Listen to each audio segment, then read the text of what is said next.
Irmãos, nós já fizemos essa leitura da primeira carta de Pedro, capítulo 1. Eu vou fazer uma exposição aqui desse capítulo até o versículo 12. Se tem alguém do seu lado sem a Bíblia, por favor, vamos compartilhar essa leitura. Vamos ver o que Deus irá falar com todos nós nessa noite, através da sua santa palavra. Amém? Vamos orar? Senhor, esta é a sua palavra, ela será ministrada nessa noite. Queremos no poder que contém em cada livro, em cada capítulo, em cada versículo desse livro, Senhor. É capaz de transformar, salvar, mudar a vida de alguém. E nós, muitos de nós que estamos aqui, somos testemunha disso. A sua palavra nos transformou. Ó Deus, que o Senhor traga iluminação para nós nessa noite. Em nome de Jesus. Amém. Nós iremos ler alguns versículos e vamos comentar. Amém? Vamos para o versículo 1. Nos diz assim: Pedro, apóstolo de Jesus Cristo, aos estrangeiros dispersos no Ponto, Galácia, Capadócia, Ásia e Bitínia, eleitos, amém? Eleitos segundo a presciência de Deus Pai, em santificação do Espírito, para a obediência e aspersão do sangue de Jesus Cristo, graça e paz vos sejam multiplicadas. Glória a Deus. Irmãos, a verdade que está contida aqui no versículo 2 é que cada um de nós aqui, já na eternidade, foi eleito pelo Senhor. Irmãos, Deus não nos escolheu depois do nosso nascimento. Deus nos escolheu antes do nosso nascimento. Antes de você ser gerado no ventre da sua mãe, Deus já havia te escolhido. Deus já havia te escolhido. Mediante a Bíblia, irmãos, nós podemos crer que não existe eleição para a perdição. Se o homem irá se perder eternamente, ele se perderá por causa de sua própria decisão, escolha, vontade e desejo. Mas se haverá alguns que serão salvos por causa da eleição de Deus, porque Deus os escolheu. Nós não podemos nos cansar de falar nisso aqui na igreja, irmãos. Não há nenhum mérito para Deus eleger alguém. Nenhum. A própria Bíblia nos diz, de novo, versículo 2, que nós fomos eleitos segundo a presciência de Deus. Deus nos escolheu. Não havia nada de bom em nós, mas Deus, pela sua bondade, misericórdia e graça, nos elegeu, nos escolheu para uma finalidade. Amém? Qual é essa finalidade?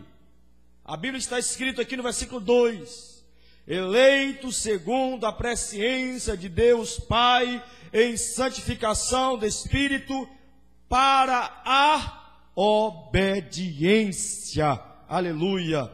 Deus, então, na sua presciência, na sua soberania, Ele nos elegeu para obedecermos a Ele, para sermos dedicados a Ele. Nós não obedecemos a Deus, irmãos, para sermos salvos. Primeiro Deus nos salva, depois nós obedecemos. É isso que está escrito aqui. Nós obedecemos porque já somos salvos. Nós obedecemos porque nós o amamos. Nós obedecemos porque nós, pelo Espírito de Deus, percebemos o quanto nós estávamos perdidos. E como uma espécie de retribuição, nós não vamos continuar vivendo nessa vida podre que a gente levava, mas pelo contrário, nós vamos buscar levar uma vida de santidade, uma vida dedicada a Deus, uma vida de obediência, uma vida piedosa, meus irmãos. Deus nos escolheu para sermos piedosos.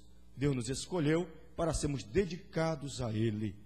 É bom você parar e pensar sobre isso. Se você de fato é uma pessoa dedicada a Deus.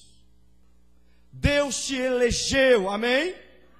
Se você é um eleito de Deus, então você se dedicará a Deus, você obedecerá a Ele.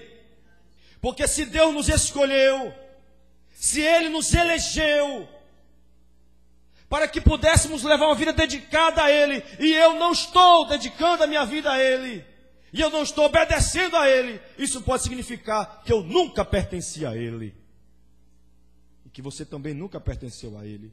Olha para a sua vida e dedique-se ao Senhor. Amém? No versículo 3 nos diz o seguinte, outra verdade. O versículo 2 nos fala da nossa eleição, e Deus nos escolheu para que possamos obedecê-lo, para que possamos ser dedicados a Ele. No versículo 3 nos diz assim: bendito seja o Deus e Pai de nosso Senhor Jesus Cristo, que, segundo a sua grande misericórdia, nos gerou de novo para uma viva esperança pela ressurreição de Jesus Cristo dentre os mortos.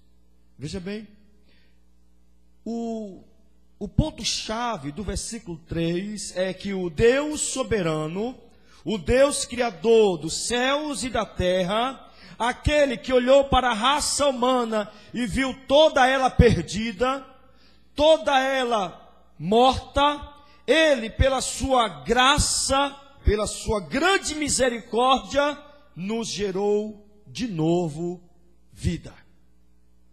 Por que de novo? Porque Ele já tinha gerado vida lá antes no Jardim do Éden. Ele já tinha dado vida ao homem no Jardim do Éden, mas quando o homem pecou, o homem perdeu essa viva esperança. O homem perde essa vida com Deus e morre espiritualmente. A raça humana sem Deus, ela está morta, mas Deus, pela sua grande misericórdia, Ele nos gerou de novo. Nos gerou mais uma vez. É por isso que a Bíblia diz que nós em Cristo, nós somos novas criaturas. Amém? É uma coisa que a igreja adventista ela não compreende muito bem isso. É por isso que eles tentam guardar a lei, guardar o sábado, porque eles acreditam ainda que através da obediência à lei alguém pode ser salvo. Quando na verdade, queridos, nós não podemos obedecer a Deus de maneira bíblica. Nós não temos esse poder, não temos.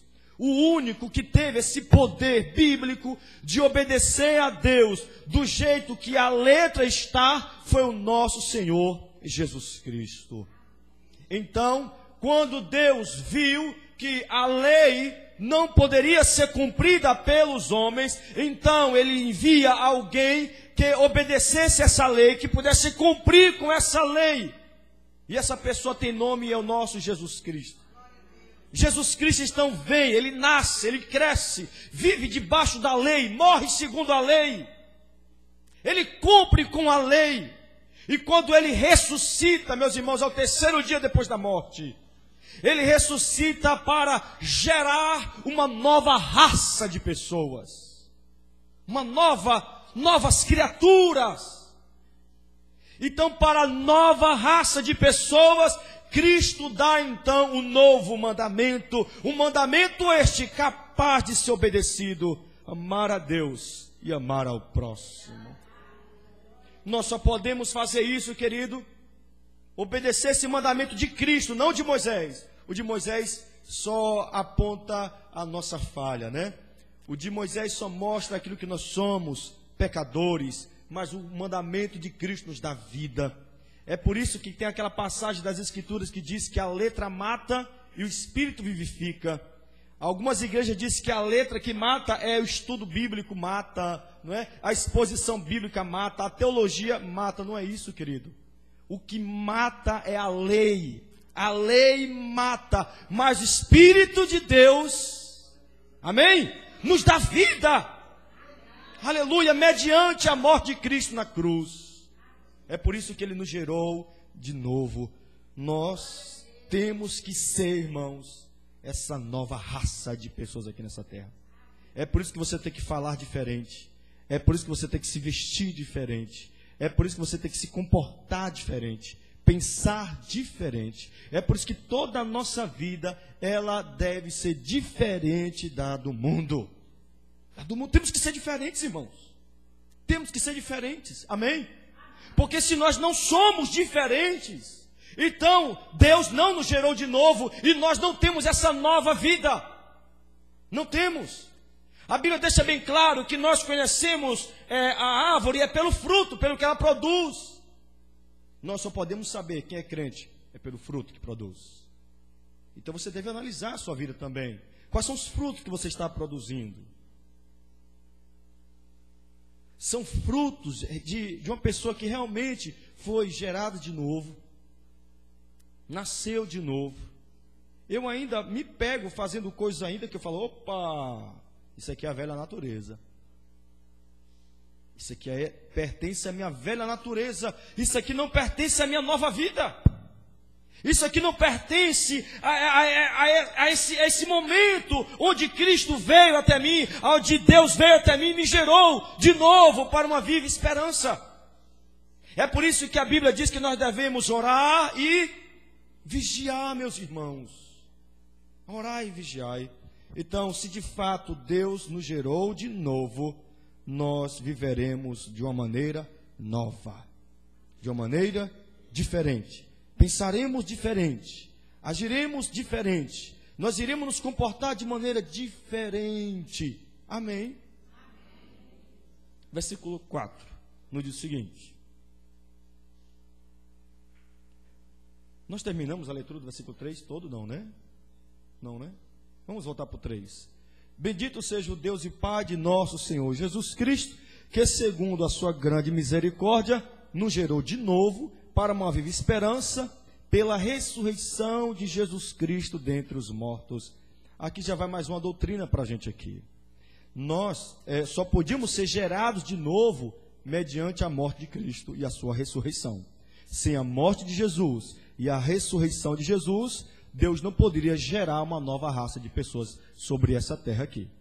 Cristo precisava morrer e ressuscitar para que ele pudesse então fazer uma grande obra, um grande milagre. Qual é o milagre maior, irmãos? A cura de um paralítico, não é? Um cego enxergar, é isso? Bom, de acordo com a igreja mundial do apóstolo Valdomiro, milagre lá para ele é só cura do corpo físico. Para ele lá. Mas para Deus não. Para a Bíblia não. Milagre verdadeiro é quando ele pega um pecador como eu e você e transforma. Porque eu digo isso, meus irmãos, eu já falei aqui para vocês, eu já assisti. Não estou aqui para fazer acusações tolas, bobas, sem fundamento, não. Eu assisti o dia onde ele chegou na televisão e disse, bandeira amarela, bandeira amarela, bandeira amarela. Apóstolo, milagre aqui, apóstolo, bandeira amarela. Sim, diga bandeira amarela aqui. porque o meu joelho estava assim, não sei o que, não sei o que, não sei o que. E Deus curou. A mão de Deus está aqui, bora gritar. Grita, grita, grita, grita. Bandeira azul, bandeira azul. E aí outra cura. E outra bandeira, e outra cura. Na última bandeira, sabe qual foi o milagre? Uma mulher diz, apóstolo, sabe que foi um milagre? Deus transformou a minha vida. Sabe o que ele disse? Não, eu estou falando qual é o seu milagre. Eu estou dizendo, apóstolo, Deus mudou a minha vida. Ele, não, vamos para outra bandeira aí. E tem gente aqui que assiste uma porcaria dessa. Irmão, em vez de você parar, perder o seu tempo assistindo um falso profeta como é ele, leia as Escrituras. Leia as Escrituras. Liga o som da sua casa, bota a Bíblia em áudio lá e vai ouvir as Escrituras. Não fica se alimentando de mentira, de falsidade, de falsa profecia, onde o homem descobriu uma forma de ficar milionário. Milionário, ele descobriu uma forma de ganhar muito dinheiro, sabe como? Vendendo a fé, enganando as pessoas, se beneficiando da miséria das pessoas. E ele se tornou um homem muito rico. Não seja bobo, meus irmãos. Vamos para as Escrituras, amém? Mais um pouquinho na frente eu vou falar sobre isso. No que consiste a nossa vida com Deus, ok? Nós nos reunimos aqui nessa noite, não é por causa das nossas circunstâncias da nossa vida, mas por causa de algo que está aqui na Bíblia, que eu vou falar para você nessa noite aqui. Amém? O versículo 4 nos diz o seguinte: para uma herança incorruptível e incontaminável, e que se não pode murchar, guardada nos céus para vós. Veja bem, no versículo 2, nós vimos aqui que nós somos eleitos por Deus, escolhidos por Deus. No versículo 3, nós vimos que nós somos gerados por Deus, pela sua graça e pela sua misericórdia. Para quê? Deus nos escolheu para quê? De acordo com o versículo 2, para a obediência. De acordo com o versículo 3, Ele nos gerou de novo, para quê? Para uma viva esperança. E no versículo 4, Ele nos gerou de novo para outra coisa também. Não esqueçam que o tema desse capítulo é as grandes bênçãos de Deus para o seu povo. Então nós estamos diante de um capítulo da Bíblia onde nos diz para nós o que é bênção para nós. O que é bênção para mim? O que é bênção para você? De acordo com as Escrituras, e até esse momento da exposição dessa noite, bênção é ser escolhido por Deus. Bênção é ser gerado de novo. Bênção é ter uma nova vida. Bênção é o versículo 4 aqui, ó. É termos uma herança incorruptível. O que é uma herança incorruptível? Veja bem, você vai morrer um dia. Vai ou não vai? Vai. E essas bênçãos pregadas por essas igrejas por aí não irão significar nada quando você morrer.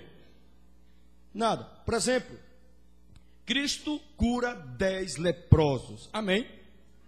Apenas um volta para segui-lo.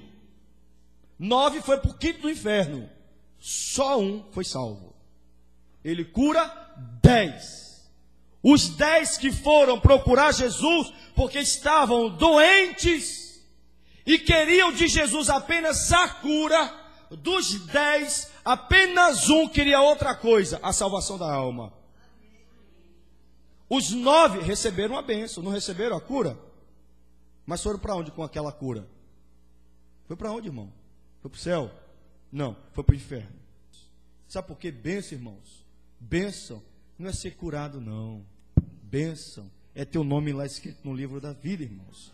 É isso que o versículo 4 está dizendo. Uma herança incorruptível. Ou seja, se você morrer com Cristo, amém? Você vai ser ressuscitado naquele grande dia como Ele nos prometeu. E quando Ele nos ressuscitar, Ele nos dará um corpo incorruptível. Um corpo sem pecado. Um corpo santo. Puro. Puro. Um corpo sem nenhuma tendência a pecar. Imagine só. Um corpo onde você não vai ter nenhum tipo de desejo pecaminoso. Um corpo onde você não vai lutar contra a sua carne. Sua carne quer pecar, sua carne quer ficar em casa, sua carne quer internet, sua carne quer Facebook, WhatsApp, sua carne quer tantas coisas boas, mas que lhe distancia de Deus. Como a própria Bíblia diz, que existem coisas boas que levam a pessoa para o inferno. Como foi na época de Noé. As pessoas comiam, é pecado comer? Não é pecado comer. Bebiam, é pecado beber? A Bíblia não está falando que era bebida alcoólica, mesmo porque existe um negócio aqui, mas não posso falar aqui agora, né? Comiam, bebiam, casavam, casar é pecado? E davam-se casamento, é pecado? Mas perderam a salvação no dilúvio. Por quê? Porque aquelas pessoas estavam distraídas com o quê? Com comida, com bebida, com casamento e com as coisas da vida. Esqueceram-se de se dedicarem a Deus, de olharem para Deus, se distraíram com as coisas boas dessa vida, portanto, perderam a salvação. E eu digo isso para vocês nessa noite: cuidado com as distrações dessa vida. As distrações dessa vida podem lhe distanciar de Deus e você perder a sua salvação. Cuidado com as coisas boas dessa vida. Amém, queridos? Então, bênção para nós aqui é uma herança incorruptível, uma herança incontaminável, e que se não pode murchar, e que está guardada nos céus. Para quem? Para vós. Vós quem? Vós que tiveram a coragem de entregar a vida para Cristo. Vós que disseram não para o mundo e sim para Cristo. Vós que disseram não para o pecado e sim para uma vida de santidade a Deus. Existe algo guardado para nós nos céus. O que, irmãos? O que está guardado para nós no céu, meus irmãos? O que? Dinheiro, ouro, pedras preciosas? Não. Não é isso que está guardado para a gente lá, não. A nossa maior herança no céu, irmão, não é ouro, não é mansão celestial, mesmo porque eu tenho dúvida disso. Mansões celestiais e tal, aquela coisa toda, não é? Eu falo assim, essa questão de você ter uma mansão só para você. Eu não acredito nisso, não. Mas veja bem, bênção para nós é Deus. Bênção para nós é Jesus Cristo. Bênção para nós é o Espírito Santo, que lá no céu nós teremos um corpo incorruptível e incontaminável e seremos como Cristo é. E o veremos face a face. Veremos o nosso Salvador, o nosso Rei, o nosso Consolador, irmãos, o nosso Pai. Isso que é bênção, meus irmãos. Isso que é bênção. E nós devemos estar firmados nessa vocação. Amém? Somente nessa. O versículo 5 nos diz o seguinte: mediante a fé, estáis guardados na virtude de Deus, para a salvação, já preste para se revelar no último tempo. Veja bem, nós receberemos essas heranças aqui, nós fomos gerados de novo, fomos eleitos por Deus, mediante a quê, irmãos? Como nós conseguimos isso? Como? A fé. A Bíblia diz que é pela fé que nós seremos salvos. Mediante a nossa fé, nós seremos salvos. Salvos. Mediante a nossa fé em quem, irmãos? Em Cristo Jesus. E quando nós temos essa fé em Cristo Jesus, irmãos, as coisas mudam na nossa vida. As coisas não permanecem do mesmo jeito, elas mudam. É impossível alguém dizer eu tenho fé em Jesus, mas continuam na mesma velha vida. É impossível. Nós só podemos dizer que nós temos uma fé em Cristo quando nós provamos através dos nossos frutos. Não é abrindo a boca e dizendo eu tenho fé em Jesus. Eu digo que eu tenho fé em Jesus Cristo porque eu larguei a prostituição, larguei o adultério, larguei o pecado, abandonei a promiscuidade. Olha o que eu era, olha o que eu sou hoje. É assim que nós provamos a nossa fé em Cristo, irmãos. As pessoas lá fora, elas precisam mais ver o nosso testemunho diário do que a gente ficar só pregando para elas. Na verdade, muitos de nós aqui, o discurso é um, mas a prática de vida é outra. Queridos, é mediante a fé, amém? Que nós somos eleitos, fomos gerados, e a nossa fé não é uma coisa boba, não é uma coisa qualquer. A nossa fé é algo que transforma a nossa vida. Quando nós dissemos eu tenho fé em Jesus Cristo, nós estamos dizendo, olha, eu amo Jesus Cristo, eu sou apaixonado por Jesus Cristo, eu vivo para Cristo, eu procuro andar nos caminhos de Cristo, Cristo é tudo na minha vida. Mas tem um monte de gente dizendo que tem fé em Jesus, mas irão para o inferno. Que mediante a fé estáis guardados na virtude de Deus. Veja bem, aqueles que verdadeiramente, amém? A Bíblia diz que Deus procura os verdadeiros adoradores. Por que Deus procura os verdadeiros? Porque existem os falsos. Os falsos. Os falsos crentes, os falsos pastores, as falsas igrejas estão por aí, meus irmãos. Estão por aí. Mas do mesmo jeito que existem as falsas igrejas, falsos apóstolos, falsos bispos e tantos falsos por aí, existem também os verdadeiros. Existem os verdadeiros. E os verdadeiros, eles têm esse privilégio. Qual privilégio os verdadeiros têm? De serem guardados por Deus. Deus os preserva. Deus preserva o crente verdadeiro. O crente verdadeiro, irmão, até quando o diabo está conduzindo ele ao pecado, Deus livra ele. E se Deus permitir que ele peque, Deus não permite que ele continue lá, Deus traz ele de volta. Amém? Lembra do filho pródigo? Lembra do filho pródigo? Lembra? Lembra do filho pródigo? Ele permaneceu lá no mundo? Não, ele se lembrou do seu pai e voltou para a casa do pai dele. Deus o conduziu de volta, meus irmãos. Quando nós somos fiéis a Deus, somos dedicados a Ele, Ele nos guarda. Ele nos guarda. Eu falo isso de testemunho próprio, irmãos. Eu já falei isso para vocês na morte do meu irmão. Quando meu irmão morreu, eu entrei em crise espiritual. Eu fiquei quase louco. Eu não sabia mais do que fazer da minha fé. Minha cabeça entrou em parafuso. Eu entrei dentro de um bar para beber cerveja. Mas quando eu pedi a cerveja, me dá uma cerveja aí, chorando. O Espírito de Deus me tirou de lá antes que eu bebesse a cerveja.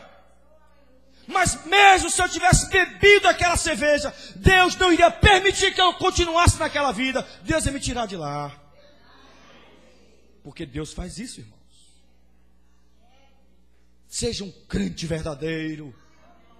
Deus vai preservar você. Deus vai guardar você. Amém? O bom é que nós não possamos ir por esse caminho torto. Porque nesse caminho torto nos deixa cicatrizes, não é? O bom é obedecer a Deus. Viver em obediência. Nada melhor do que obedecer a Deus, meus irmãos. Oh, querido, viva na obediência. Amém? Diga para o seu irmão, seja obediente. Obedeça a Deus. Quando Deus fala algo para você não fazer, não faça. Porque Deus é Pai, Ele sabe o que é melhor para mim e para você. Quando Deus diz que adultério é pecado, meus irmãos, Ele sabe o que Ele está falando. Olha o que aconteceu com aquele goleiro do Flamengo. Bruno ganhava 220 mil reais por mês, mas por causa do adultério, perdeu prestígio, perdeu nome, perdeu tudo.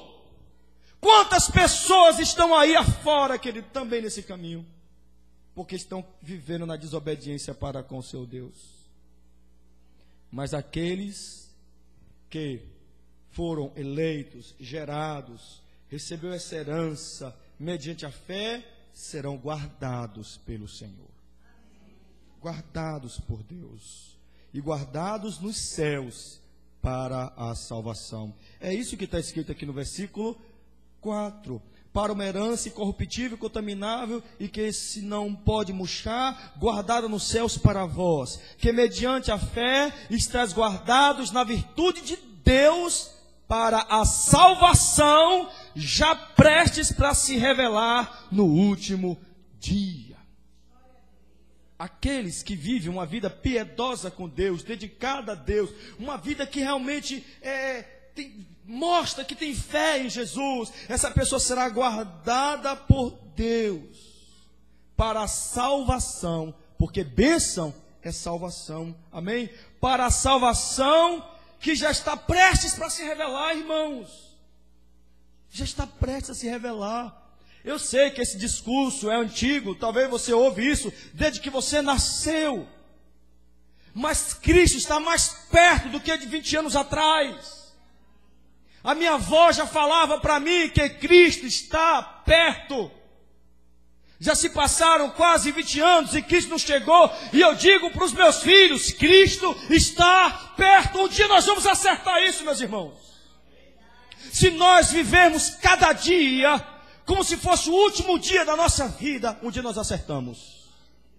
Um dia nós acertamos. Se vivermos a cada dia como se fosse aquele dia, a volta do nosso Jesus, um dia nós vamos acertar. Ou na nossa morte, ou quando o próprio Cristo vier lá nos céus para nos buscar. Amém, irmãos? no versículo 6. A coisa vai ficar mais apertada para quem é perdido, irmão. Para quem não quer nada com Deus. Isso aqui é horrível. Mas para quem é salvo, quem é eleito, quem foi escolhido, e quem quer salvação, e quem declara, abre a boca e diz que salvação é que é bênção. Amém? Olha o que acontece com essas pessoas aqui, versículo 6. Em que vós grandemente vos alegrais, ainda que agora importa, sendo necessário, que estejais por um pouco contristados com várias tentações. O que quer dizer esse versículo 6, meus irmãos? Olha só, vamos repetir tudo de novo. Versículo 1 e 2, fomos eleitos. Versículo 3, Deus nos deu uma nova vida. Versículo 4, nós temos uma herança. No versículo 5, nós mediante a fé somos guardados por Deus. E no 6, vai nos dizer que tudo isso que eu acabei de dizer aqui é motivo da nossa alegria. É motivo para você chegar aqui na igreja alegre. É motivo para você viver uma vida diária alegre.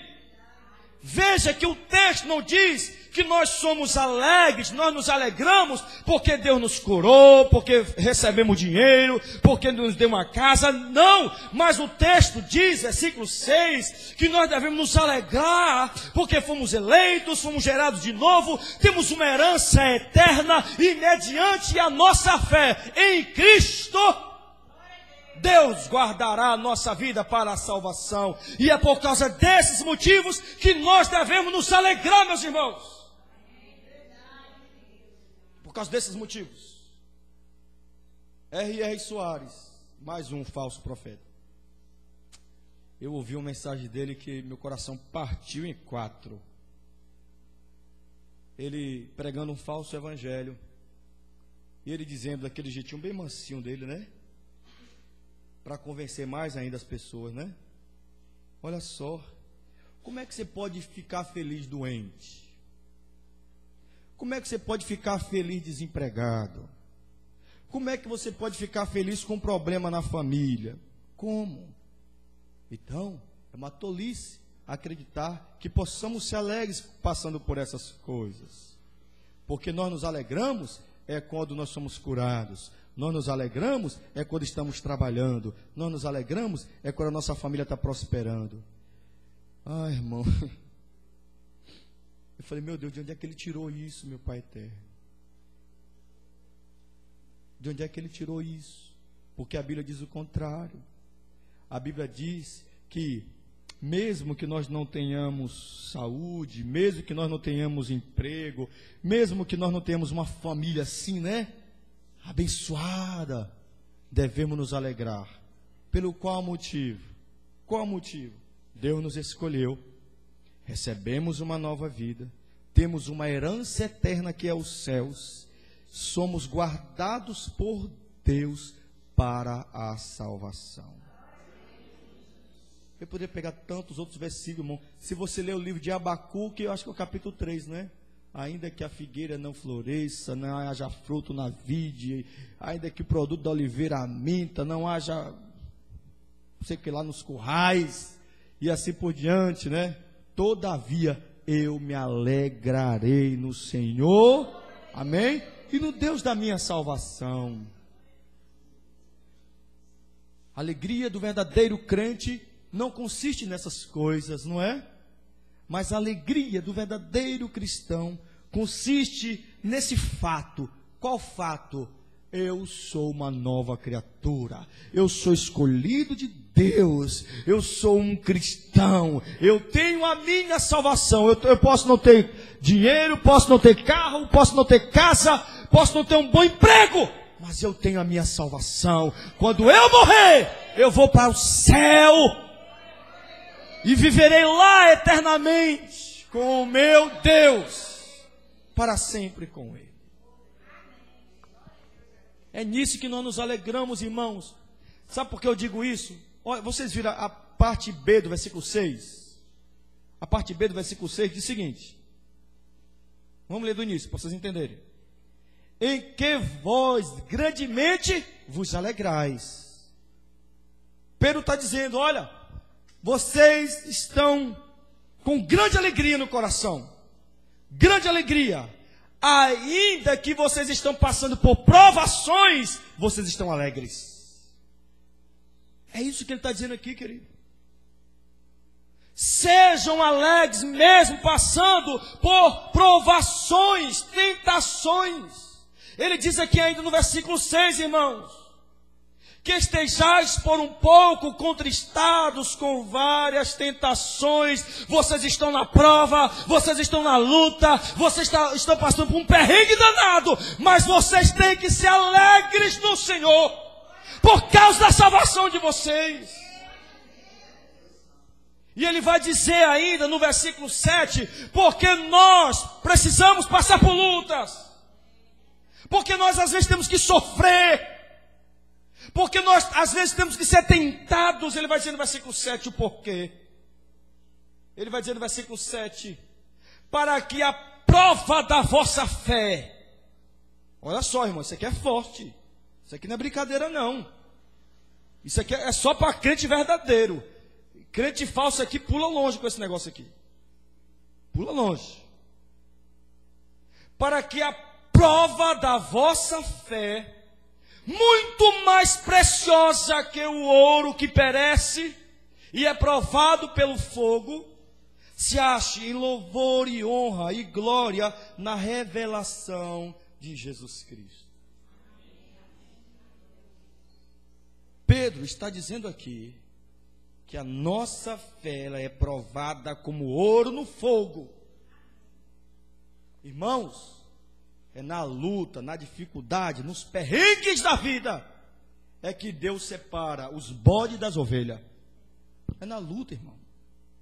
Esse aqui é bode, sabe por que é bode? Porque só vem para a igreja tarde de bênção. Quando o bicho está pegando a vida dele, ele vem para a igreja, ora e busca. Então é bode. Mas não é tu não, Marcos. É bode. Agora, essa aqui é a ovelha.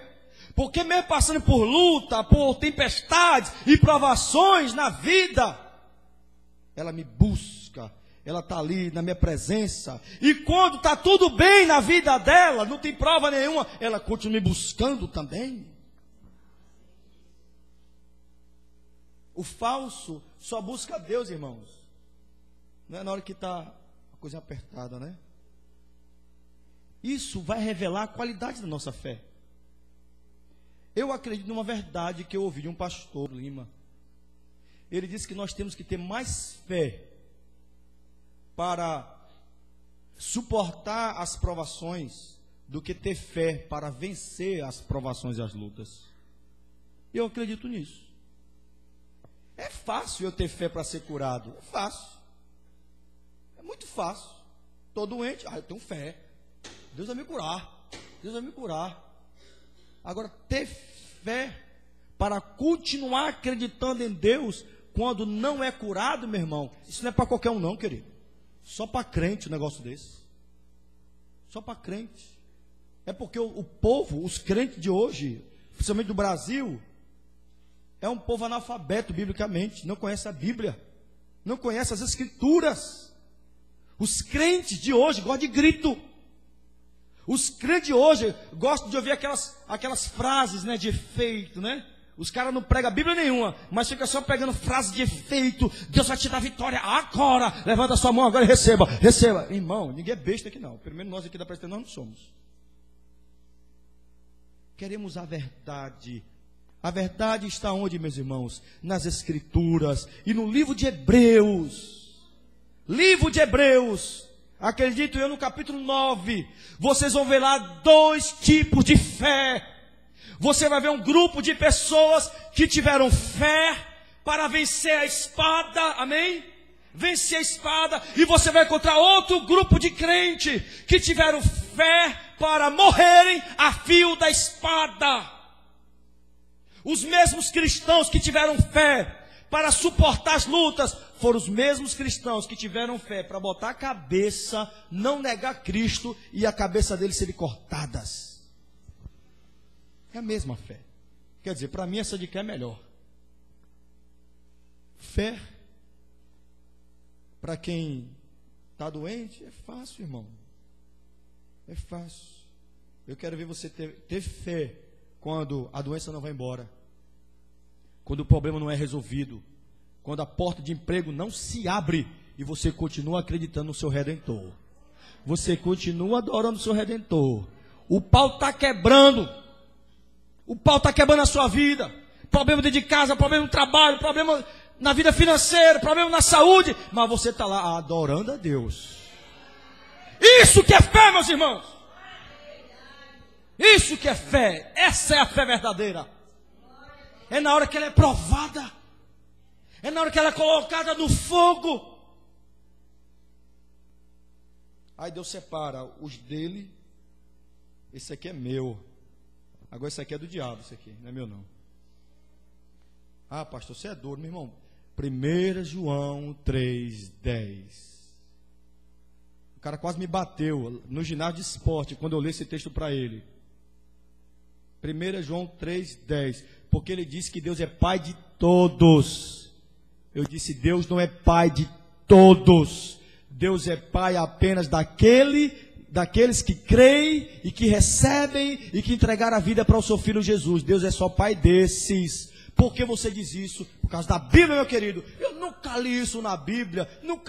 Já li a Bíblia toda. Provo para você que você nunca leu a Bíblia toda. 1 João 3:10. Nisto são manifestos os filhos de Deus e os filhos do diabo. Aquele que não pratica justiça e não ama seu irmão, não pertence a Deus. Se não pertence a Deus, pertence a quem? Nossa fé é provada. A Bíblia diz que Deus não tem prazer na morte do ímpio. Ele quer te salvar. Ele quer salvar a humanidade. Amém? Mas a humanidade tem que reconhecer o que ela é. Ela é pecadora, é suja e precisa de um Salvador, que é Jesus Cristo. Se você fizer isso nessa noite, você deixa de pertencer ao mundo e começa a pertencer ao Senhor Jesus, e o Senhor Jesus começa a realizar uma obra linda na sua vida, e tudo que é podre e mudo na sua vida começa a ser limpado. Aleluia. Amém? Quem que está gostando da vida cristã aí? A cerveja faz falta para você? O forró faz falta para você? Hã? Porque se faz falta para você essas porcaria, é porque você não pertence a Deus, não. Você não pertence a Deus. Você pertence lá fora, você pertence ao mundo. Deus quer te trazer. Deixa essa verdade entrar no teu coração. Amém? Então o versículo 7 diz que a nossa fé é provada como ouro no fogo, para que sejamos então aprovados na revelação de Jesus Cristo. Olha só, Pedro está dizendo que é necessário a nossa fé ser provada. É necessário. Por que é necessário a nossa fé ser provada? Por quê? Para que possamos ser aprovados. Nossa fé precisa ser provada para que possamos ser aprovados. E quando a nossa fé é provada e nós somos aprovados, nós seremos aprovados para quê? Para que dia? Para o dia da revelação do nosso Senhor Jesus Cristo. Quando Deus te coloca numa prova, amém? E você consegue passar por essa prova. E lá, quando você passa por ela, você é aprovado por ela. Então você já está pronto para o grande dia. Qual dia? O dia da revelação do nosso Senhor Jesus. O dia onde Cristo irá voltar, amém? Onde a Bíblia diz que nesse dia muitos irão gritar, clamar, que as montanhas caem sobre as suas cabeças, porque não suportarão a santidade daquele que está vindo, amém? Irão olhar para Jesus, irão ver a coisa podre que são. Irão clamar para morrer. Eu quero morrer, eu não posso suportar esse que está vindo ao meu encontro, não. Ele é muito santo e eu sou pecador. Mas esses que tiveram a sua fé provada, amém? Olharão e alegrarão por aquele que está vindo. Não lamentarão, mas se alegrarão. Irmãos, nós cristãos temos que ter essa alegria, irmãos. Que alegria? Alegria pela volta de Cristo. A volta de Cristo tem que ser uma coisa gloriosa para nós, uma alegria gloriosa, como diz aqui nas Escrituras. Uma grande alegria para nós. Amém? Olha o que diz no versículo 8 aqui.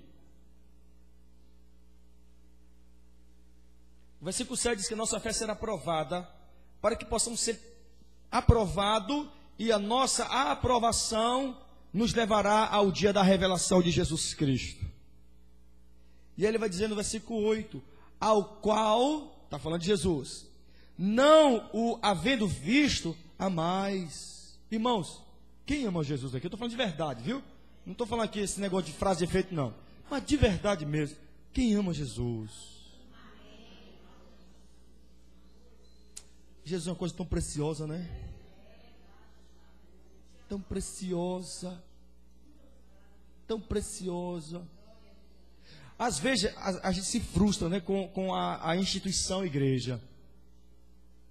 Mas nós nunca vamos nos frustrar com Cristo, que vive no meio da igreja, né? Que anda entre os cartiçais, como está escrito lá em Apocalipse, né? Quando o João vê ele andando entre os cartiçais ali é uma revelação, uma visão, onde ele sabe que Cristo anda no meio da igreja. Ele anda no meio da igreja. Aleluia. E nós o amamos. Mas eu nunca vi Jesus. Eu nunca vi Jesus. Eu acredito que vocês também nunca viram Jesus. Mas o ama. Como nós podemos amar alguém que nós nunca vimos, irmãos? Como nós podemos crer em alguém que a gente nunca viu? Como? Se não for por intermédio do Espírito Santo de Deus, que coloca em nosso coração essa certeza que Cristo é real, que Cristo é verdadeiro, que Ele existiu, amém? Há 2000 anos atrás, e Ele continua existindo lá no trono junto com o Pai, mas também dentro de nós e nosso coração. Irmãos, essa fé, ela é tão poderosa, mas tão poderosa que milhões e milhões de pessoas morreram e não negaram essa fé em Jesus. Milhões de pessoas que nunca viram a Jesus foram mortas, porque não negaram a existência de Cristo. Não negaram. Não negaram. Se Cristo fosse uma mentira, nenhum dos apóstolos morreriam da forma que morreram. Porque se Cristo foi uma mentira inventada por 12 homens, no momento que o Império Romano pegaram eles para tirar a pele de um, cortar a cabeça do outro, pendurar o outro de cabeça para baixo numa cruz, depois amarrar o outro em um cavalo e sair arrastando pela cidade até morrer. No momento que eles faziam isso, eles negavam a Cristo. Eles disseram: é verdade, Cristo não existe coisa nenhuma não. Eu vou morrer por causa da mentira? Jamais. Mas não foi isso que aconteceu. Os 12, com exceção de João, morreram de uma morte trágica. Por quê? Porque eles não negaram a existência de Cristo. O Coliseu Romano, irmãos, comprem o livro de A História dos Hebreus. Há uma história lá da época do, acho que é Flávio José. Isso mesmo, né? Flávio José. Aconteceu lá no Coliseu de Roma.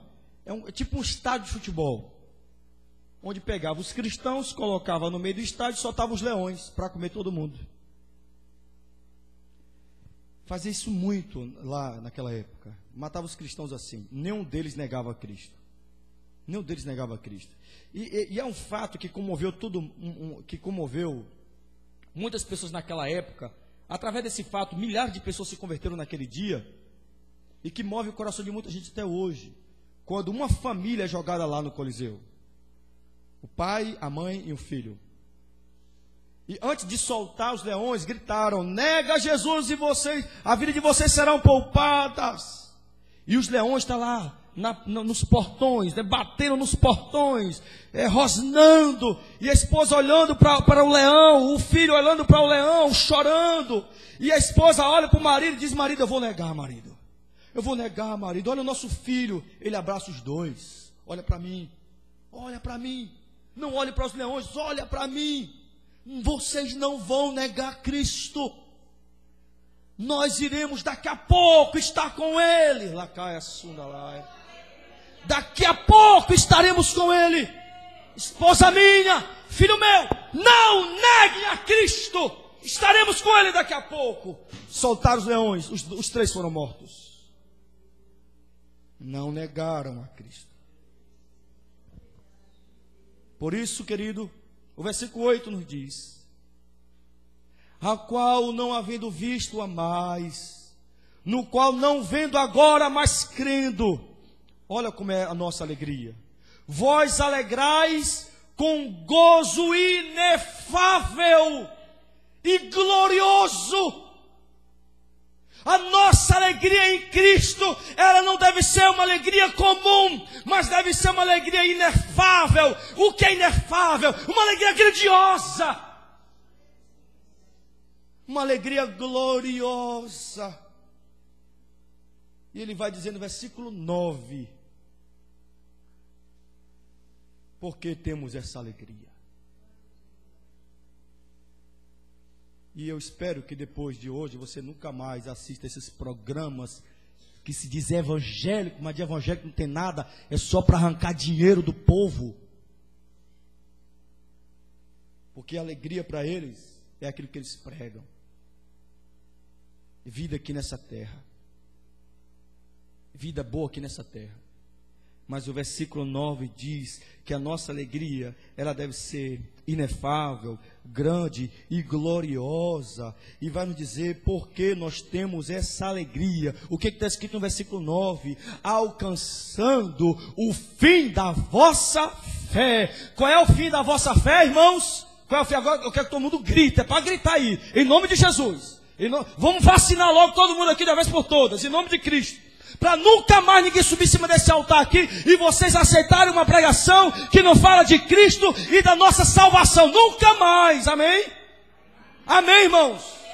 Então vamos dar o grito aí. O grito da nossa vitória é esse aqui. Vitória para nós é isso aqui. Alcançando o fim da vossa fé, o quê? A salvação da alma. Mais uma vez, a salvação da alma. A salvação da alma.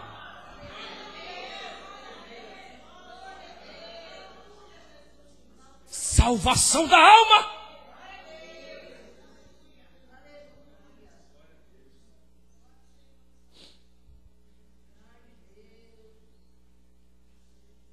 Esse é o motivo da nossa alegria. Salvação da alma. Que é o resultado de quê? Da nossa fé. Alcançando o fim da fé. Qual é o resultado da fé? Bênção financeira. Qual é o resultado da nossa fé? Bênção material, é isso? Não. Qual é o resultado da nossa fé? Salvação da alma. E o versículo 10 diz o seguinte: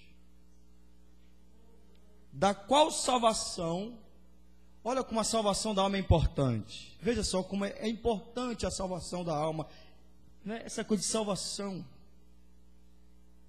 Salvação da alma. Nós não podemos aceitar outro tipo de pregação, outro tipo de discurso, a não ser isso, meus irmãos. Salvação da nossa alma.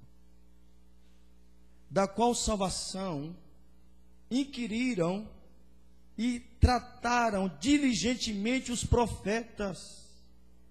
Os profetas, irmãos, os profetas, eles perguntaram e procuraram sobre essa salvação que hoje nós conhecemos. Todos eles, todos os profetas do Antigo Testamento, eles perguntavam e procuravam essa tal salvação, de tão importante que era. Os profetas que profetizaram da graça que vos foi dada. Foi dada a nós, irmãos. Olha que privilégio. Nós somos privilegiados porque nós nascemos em uma época onde a graça foi dada. Aquilo que os profetas procuraram tanto, Deus deu para nós. Revelou para nós. E tem gente que joga fora, irmão. tem gente que joga fora. A gente explica direitinho o processo da salvação, porque precisa de Jesus. E tem gente que não está nem aí. Nem aí. Não dá valor nenhum porque a gente prega, porque a gente diz. Tem gente que diante de uma pregação sobre salvação, dorme. Ficam indiferentes. Acham chato o discurso. Mas sabe por quê? Eu tenho resposta para essas pessoas. É o que está escrito na palavra. Efésios capítulo 2. Sabe por que essas pessoas se comportam desse jeito, irmão? Efésios 2 diz o porquê. Porque estão mortos em vossos delitos e pecados. Mas Deus, que ressuscitou Lázaro, amém? Ele ressuscita mortos ainda hoje. Mortos espirituais. Amém? Amém, irmãos? Quem aqui também já foi assim? Chegava na igreja, achava chato, não sei o que, PVP, mas Deus lhe gerou vida. Hoje a coisa que você mais ama na vida é estar na igreja. Não é assim, irmãos? Os profetas profetizaram da graça que foi dada a nós, indagando, olha só, versículo 11. Indagando que tempo ou que ocasião de tempo o Espírito de Cristo que estava neles indicava anteriormente, testificando os sofrimentos que Cristo havia de vir e a glória que se lhes havia de seguir. Veja só, o versículo 11 nos diz o seguinte, versículo 10, os profetas então eles profetizavam essa salvação que viria de Deus para a humanidade. Todo o Antigo Testamento, a linguagem é essa. A linguagem do Antigo Testamento, é claro que tem pastor lá que vai pegar alguma coisa do Antigo Testamento lá para falar de dinheiro, de prosperidade, de riqueza. Deus vai fazer próspero, não sei o que, PVP e tal, né? Eu discuti com um pastor, falando, me mostra o Salomão do Novo Testamento. Me mostra alguém que através da fé em Cristo, no Novo Testamento, ficou rico, comprou uma fazendona, me diz, me mostra. Me mostre, eu quero que você me mostre no Novo Testamento. Eles têm que ir para o Antigo Testamento. Quem prega dinheiro na igreja, irmão, fica pregando dinheiro além do dízimo da oferta, viu? Dízimo e oferta é bíblico, é normal isso aí. Mas eu estou falando daquele tipo de dinheiro, você sabe, né? A linguagem que eu estou falando, não é? Eles têm que recorrer ao Antigo Testamento. Porque no Antigo Testamento era prenúncio, é sombra para o Novo Testamento. Salvação no Antigo Testamento era livramento de morte física. No Novo Testamento, salvação é livramento de morte espiritual. E eles não entenderam isso ainda. Mas os profetas entenderam. Alguns pastores hoje que não entendem isso. Mas nós aqui entendemos. Amém? Amém, irmãos? Quando a Bíblia fala que Deus fez a nação de Israel prosperar, não é porque Ele vai fazer a igreja prosperar nessa terra aqui não, querido. É porque a nossa prosperidade será onde? Nos céus. Nos céus.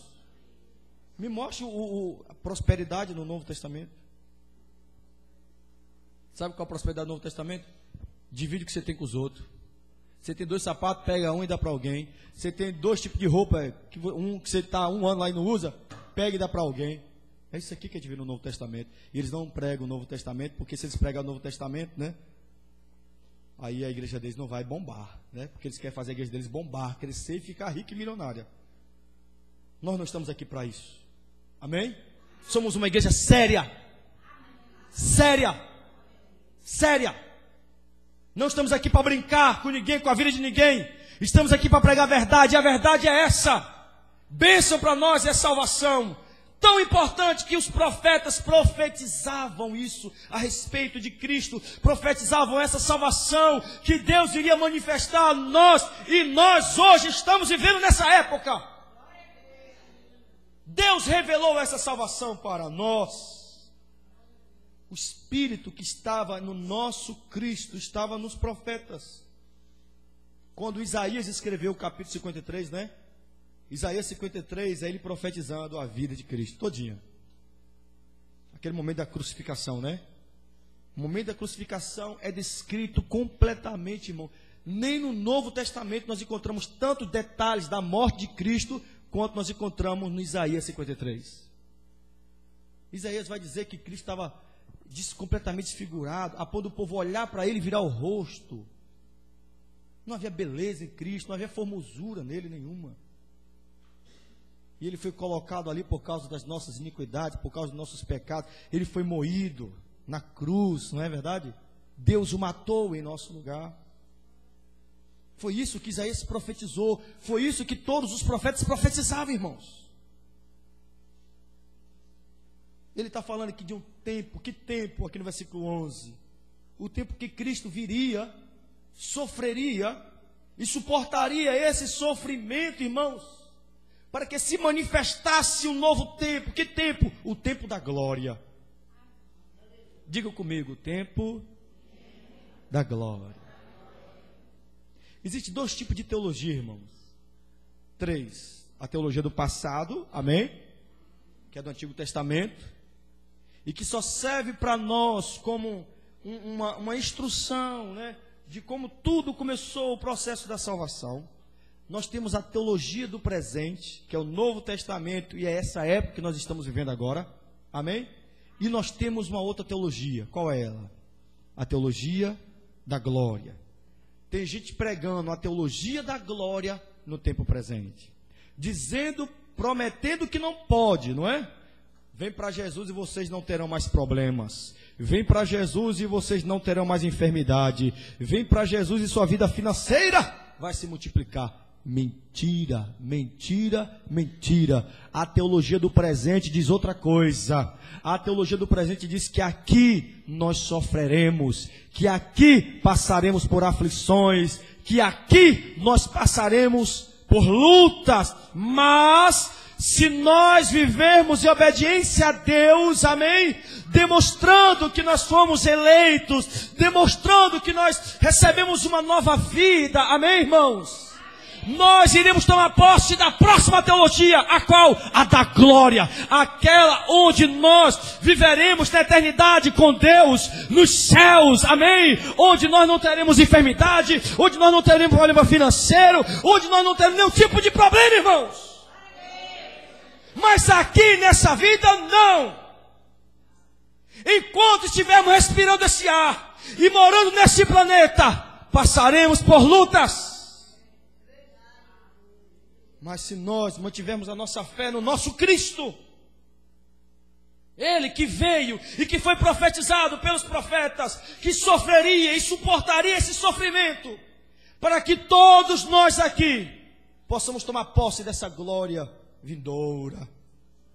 Foi revelado que não para si mesmos, mas para nós. Eles ministravam estas coisas que agora vos foram anunciadas por aqueles que pelo Espírito Santo enviado do céu vos pregaram o Evangelho, para as quais coisas os anjos desejavam bem atentar. Irmãos, há uma grande revelação aqui para nós. Os anjos não entendiam e queriam pregar isso, mas Deus revelou para nós e deixou para nós pregarmos esse Evangelho. Isso é precioso, irmão. É o maior tesouro que há na terra. Se chama o Evangelho. Amém?